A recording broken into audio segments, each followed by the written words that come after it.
Descubrir. Crear. Aprender. Participar. Televisión más internet. www.encuentro.gov.ar.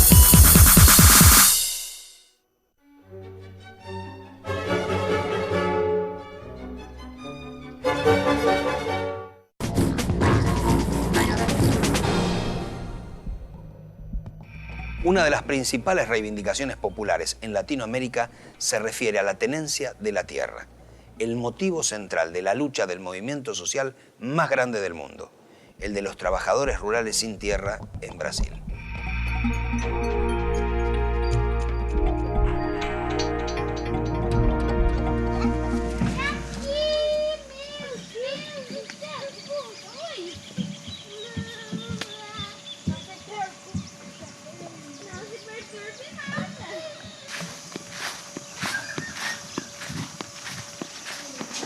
Você mandar a bandeira?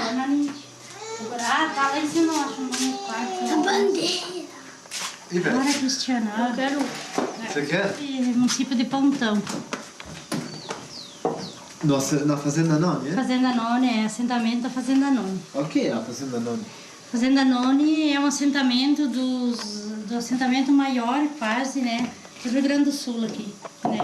Foi ocupado em 85, a Fazenda Noni com 2.000 e poucas famílias, né. A terra guarda a raiz da planta que gera o pão, a madeira que dá o cabo, da enxada e do violão. O Movimento Sem Terra, ele surge no final dos anos 70, com uma retomada dos movimentos da igreja e quando vai chegando o momento das anistias, né? Então o sindicalismo retoma no Brasil, né? A luta pela terra, e o Movimento Sem Terra surge aí, das pequenas ocupações de terras que aconteceu nesses anos de 78 em diante, com o pessoal que foi atingido por barragens. E a partir desse ajuntamento dos acampamentos é que foi surgindo a possibilidade de montar um movimento mais autônomo. Con unos 160 millones de habitantes, Brasil es el quinto país entre los más poblados y entre los más extensos del planeta. Ocupa casi la mitad de Sudamérica y es el más grande del hemisferio sur. Sin embargo, la concentración de latifundios es la mayor de todo el continente. Apenas el 1% de los dueños posee el 46% de las tierras. O movimento reivindica uma reforma agrária no país. Né? Toda a nossa grande bandeira é que acabe o latifúndio. A gente concebe que o latifúndio é uma das grandes chagas desse país. Qualquer país, né, nem é uma bandeira socialista. Os países capitalistas que se desenvolveram realizando a reforma agrária. Né? Por isso que para distribuir renda, combater a pobreza, precisa da democratização da terra. Para isso, precisamos acabar com o latifúndio. Não se concebe a reforma agrária com latifúndio. Desde sus comienzos, el Movimiento Sin Tierra realiza acciones colectivas como la ocupación de tierras, marchas masivas y campamentos en las parcelas vecinas a las que reclaman como presión para demandar la expropiación. A ocupação foi assim de uma forma bem organizada, né? Ela foi organizada em mutirão de comboio, de caminhão, de ônibus, até porque era assim um momento que todo mundo tinha que chegar junto, né?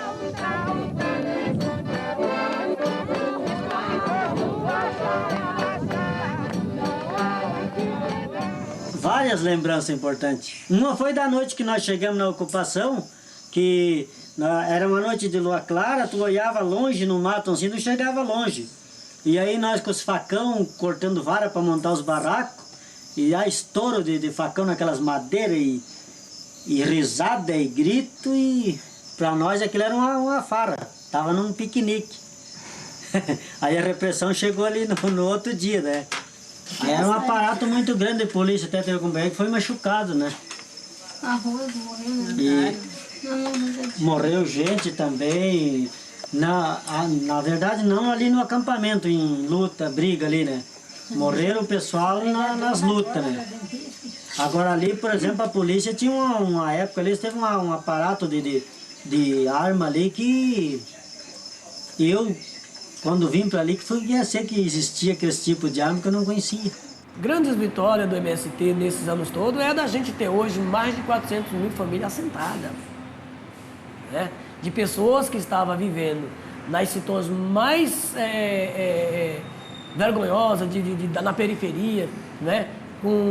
Na margem da miséria, e essas pessoas readquiriam a capacidade, né, de ter sonho, de sonhar. Uma vida de um assentado, ela é boa, porque a gente permanece organizado.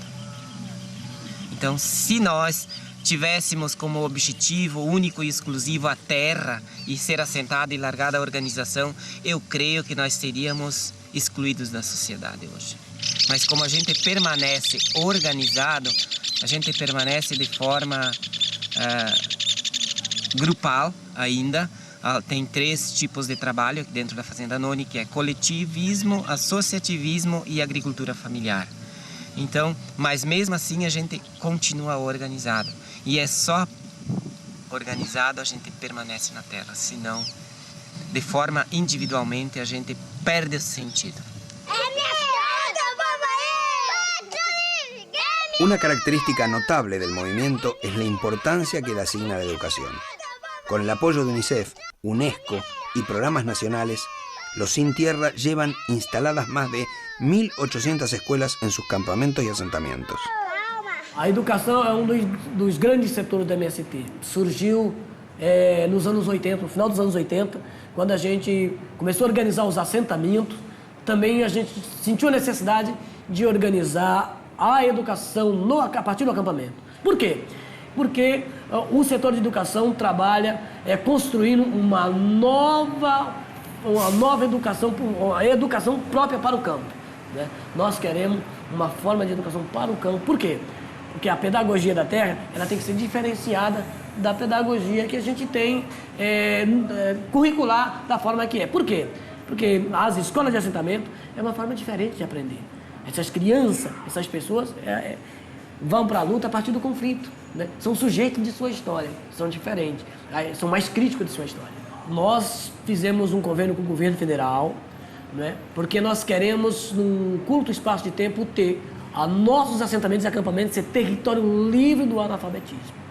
Então, nós estamos nesse projeto Brasil Alfabetizar, né? Então, toda a nossa formação de professores é no intuito da gente trabalhar nesse sentido de erradicar o analfabetismo em nossas fileiras, né?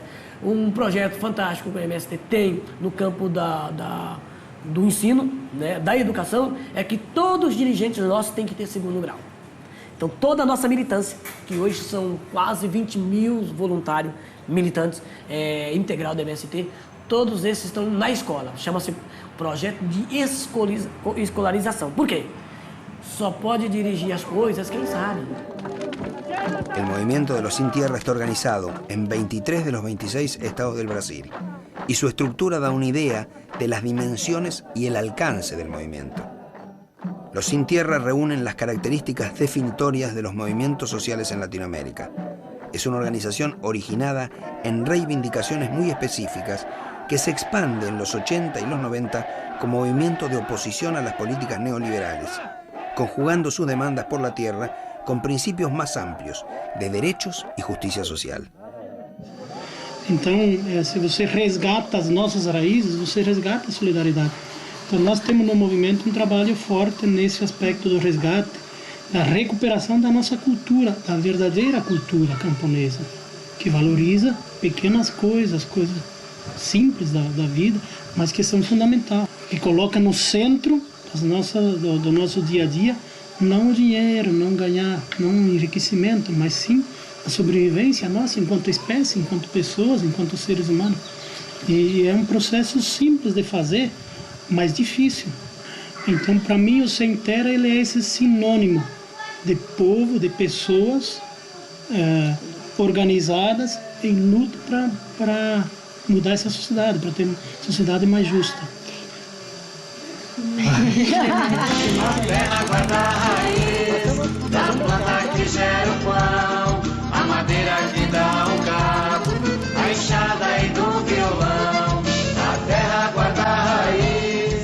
década después de la constitución del Movimiento Sin Tierra, surgirá al sur de México, en la zona maya de Chiapas, otro de los movimientos sociales más importantes de Latinoamérica, los zapatistas. Un ejemplo único de la irrupción global de un movimiento que 24 horas antes era prácticamente desconocido fuera de sus fronteras. Hermanos, nosotros nacimos de la noche, en ella vivimos, moriremos en ella. Pero la luz será mañana para los más, para todos aquellos que hoy lloran la noche. El EZLN en México tuvo en 1994 un principio deslumbrante, aún para los que no creemos en la violencia y rechazamos la lucha armada, fue muy importante. Yo creo que es importantísimo porque finalmente se puso en el tapete de las discusiones por primera vez el caso de los indígenas, ¿no? El pueblo indio es fundadores de México, no los españoles. Pero y das cuentas, nosotros se tomen en cuenta, a los pobres no tienen derecho en la Constitución y los más ellos se tienen derecho en la Constitución. Vemos que ahí en la población indígena están concentradas, digamos, todas las dificultades que existen. Informalidad en materia de trabajo, falta de acceso a educación y salud, aislamiento, falta de infraestructura física y, por supuesto, niveles altos de pobreza. Los chapanecos, en el fondo, no se levantaron en armas para hacer una guerrilla al estilo de los años 60.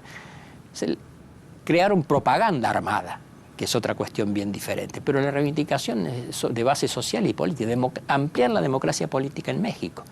Cuando expresidente Carlos Salinas de Gortari dijo que íbamos a entrar al NAFTA, que íbamos a pertenecer al primer mundo, que íbamos a dar un salto enorme y pasar del tercer, el cuarto, el quinto, el sexto mundo al primer mundo, se le olvidaron por completo los 10 millones de indígenas, que de repente preguntaron, bueno, ¿y qué van a hacer con nosotros? ¿Matarnos?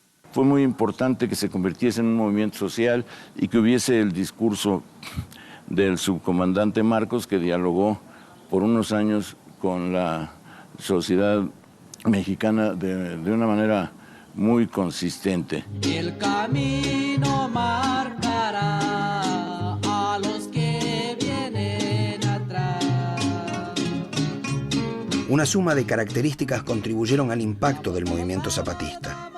Tratarse de un ejército popular que afirmaba que solo usaría las armas si era atacado, que no tenía intención de tomar el poder central, a diferencia de expresiones armadas anteriores, sino lograr el reconocimiento de sus derechos como indígenas, y un líder carismático, con el concepto de mandar obedeciendo a los pueblos que representaba. Vamos adelante para que salgamos en la lucha avante.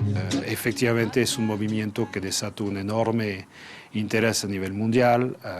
Ahí llegaron ONGs del mundo entero, mucha solidaridad, digamos, con la noción de poder construir una gobernabilidad autónoma dentro de un Estado tan fuerte, con esta reputación de ser tan fuerte como el Estado mexicano. Es una forma de hacer política con ética, donde no existe un mandón, donde el que mande, mande obedeciendo, y donde el que mande, mande, pero también caminando y preguntando, aprender a hablar y aprender a escuchar. La grandeza de esa dirección zapatista que va de las ciudades, que va de las universidades de México, que va de los blanquitos de México, de los mestizos, ¿no?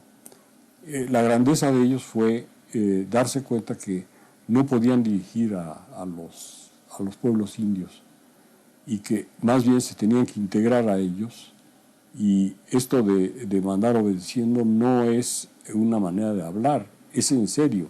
El subcomandante no es el comandante. Ustedes han sido los mejores maestros y dirigentes, y estoy seguro que seguirán llevando por buen camino nuestra lucha, enseñándonos a todos a ser mejores con la palabra dignidad. Los zapatistas lograron un impacto enorme al exponer en el mundo un conflicto local y un problema nacional. Paradójicamente, utilizaron herramientas propias de la globalización, la red de medios de comunicación y el apoyo de grupos político-culturales de las más diversas regiones del planeta. Y entonces se plantea la posibilidad de hacer un proyecto en que las comunidades se articulen entre sí, se articulen con otras comunidades y en que todos los pobres de la tierra el día de mañana se lleguen a articular. Hay un renacimiento del interés por organizarse, por obtener ya una vida política distinta a la inhumana que está, en todos sentidos, que estaba recibiendo, pero no hay la posibilidad electoral. Resistencia hay, pero si hay construcción de una institucionalidad autónoma y si esta tiene sustentabilidad dentro del modelo de desarrollo de México, es una pregunta a la que poca gente contestaría de manera positiva. Creo que el EZLN va a terminar optando por la opción política como hizo Evo Morales en Bolivia. Dentro de la gran crisis de la alternativa que hay, yo creo que uno de los movimientos más originales, uno de los movimientos más ricos, es el movimiento zapatista. Los zapatistas son también un ejemplo de la utilización por parte de los nuevos movimientos sociales del arte o de las formas estéticas en conjunción con la política o sus demandas. Otro caso interesante es el de los movimientos por los derechos humanos. Las formas innovadoras de incidir en la esfera pública para exponer sus reclamos es otra de las características de los nuevos movimientos sociales. Las marchas de las Madres de Plaza de Mayo en torno a la pirámide, los cortes de ruta en Bolivia o la Argentina, o los llamados scratches iniciados por la organización Hijos. Nosotros básicamente partimos desde la concepción del juicio y castigo, ¿no? En el momento en el que Hijos se formó, todavía seguía vigente la obediencia debida y el punto final, lo cual impedía juzgar a los militares. Y la estrategia que encontramos en ese momento fue el escrache. Que es la forma de que la propia gente que vive en el barrio donde hay un genocida repudie a ese genocida, que el panadero no le venda el pan, que el carnicero no le venda la carne, que la gente lo ve por la calle y lo insulte. O sea, es una forma de que esté preso en su propio barrio, ¿no?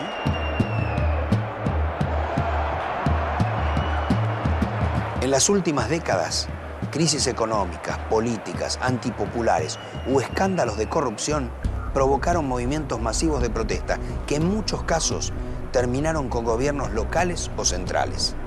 Algunos casos son los de Color de Melo en Brasil, Bucarán en Ecuador, Fujimori en Perú y en la Argentina la caída de Fernando de la Rúa tras violentos episodios y el llamado cacerolazo a fines del 2001. Si el contexto político social provoca de alguna manera contradicciones serias, es posible que la población en su conjunto, por ejemplo como en el 2001, adopte, toma el espacio público y nuevas formas de intervención. El caso del cacerolazo también se habían dado con otros signos incluso en otros lugares de América Latina, pero con la contundencia que se dio en Argentina fue como inédito. Pero esos movimientos de alguna manera reflejaron un estado de ánimo transitorio y espontáneo de grandes masas de la población y que tenían un objetivo muy puntual. Agotado el mismo, debía haberse dado lo que podríamos llamar un reformateo organizacional, pero ese reformateo organizacional no se produjo y por lo tanto esos movimientos fueron desvaneciéndose una vez que los objetivos primarios que los habían movilizado fueron alcanzados o fueron dados ya por perdidos inexorablemente. En el caso del 2001 tuvieron su reflejo en una forma de organización particular que fueron las asambleas barriales. De vida acotada, precisamente por problemas de organización. También en Bolivia, un masivo movimiento de protesta depuso al presidente Sánchez de Lozada en el 2003. En este caso, demandas puntuales, económicas y políticas se combinaban con una cuestión de fondo: la exclusión de la población indígena. Las protestas incluyeron organizaciones campesinas, indígenas, cocaleros, sindicatos y grupos espontáneos. Esta experiencia ejemplifica una característica central de los nuevos movimientos: su diversidad y su heterogeneidad. Lo singular del caso boliviano es lo que estos movimientos generaron.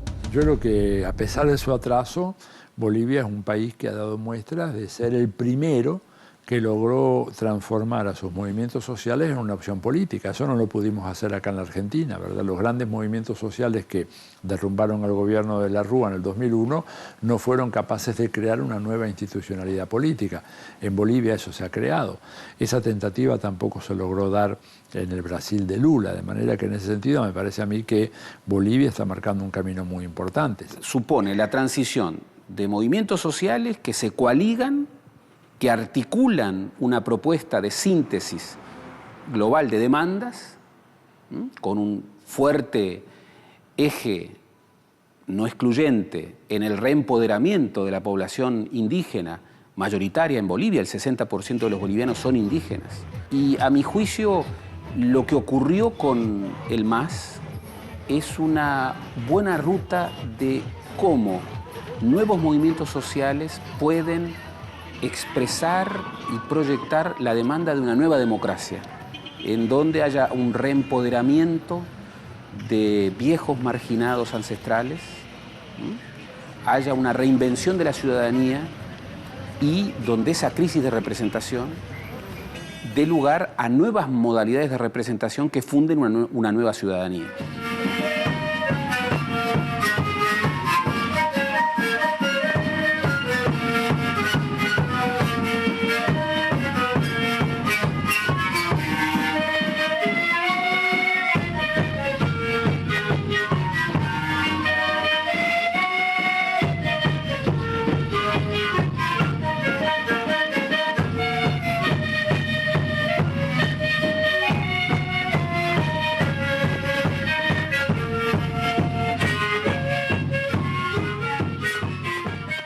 Todo reclamo o demanda popular implica una situación de necesidad, desigualdad o injusticia.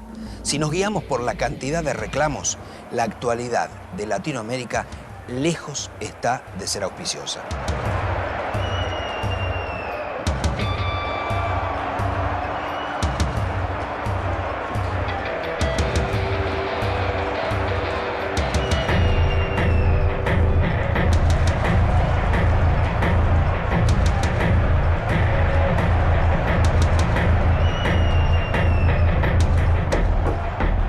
Pero hay otra lectura posible, que cientos de miles de latinoamericanos, castigados por planes, políticas, crisis, gobiernos propios o ajenos y procesos globales, no se cruzan de brazos, ni se resignan a su suerte.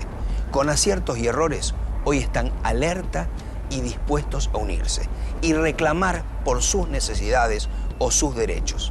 En ese sentido, Latinoamérica está más despierta que nunca.